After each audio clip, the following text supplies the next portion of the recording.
kita bisa lihat ada gunung yang terpisah di sana, antara gunung yang gugusan gunung dan terpisah dengan sebuah gunung itu. Itu sepertinya Gunung Malim. Gunung Malim yang pada saat tsunami terpisah. Gunung ini terpisah saat gelombang tsunami pada tanggal 26 Desember 2004. Sekitar 1 tahun lalu terpisah dia. Jadi gelombang laut tsunami itu membelah gunung itu. Gunung itu dibelah oleh tsunami. Dan air sekitar sini surut sekitar ada 2 km. Sehingga masyarakat, anak-anak sekolah, anak SMP, anak SMA berfoto-foto dengan seorang komandan Brimob di sini. Pasukan Brimob berfoto dengan anak sekolah, anak SMA. Hanya satu orang yang sama, anak SMP yang saya itu berfoto. Dan saya sempat bertemu dengan anak SMP itu yang lagi ngungsi di wilayah Olekaring, kawasan Banda Aceh, pada awal-awal tsunami, bulan pertama setelah tsunami, mungkin sekitar awal Januari 2025.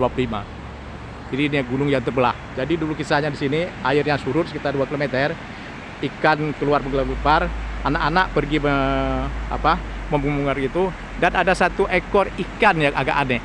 Ikan itu ada panjang sekitar 2 meter, warnanya keperak-perakan, berkilau keperak-perakan. Ikan itu bagian badan, separuh badannya ke bawah berupa ikan, ekor ikan, dan sebagian separuh badannya ke atas berupa manusia. Tidak dijelaskan apa itu pria atau wanita. Jadi ikan itu bergelepar-gelepar. Anak-anak sekolah, anak SMA, anak-anak putri itu, gadis-gadis kecil itu berfoto dengan pasukan Brimob. Jadi ada kamera pasukan Brimob berfoto mereka.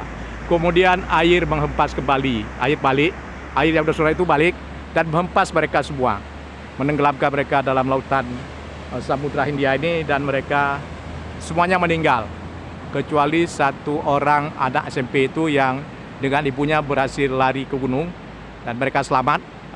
Kemudian mengungsi ke kawasan Olekaring, Banda Aceh. Sekarang nggak tahu lagi mereka posisinya di mana.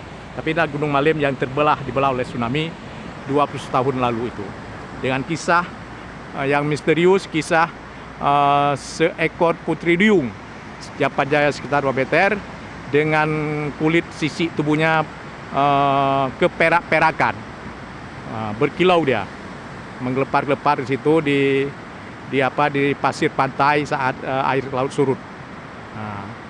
Jadi legenda Putri Duyung terjawab di saat tsunami. Tapi kebenarannya kita tidak pernah tahu, apakah benar itu Putri Duyung, apakah benar cerita anak SMP itu, kita tidak pernah tahu.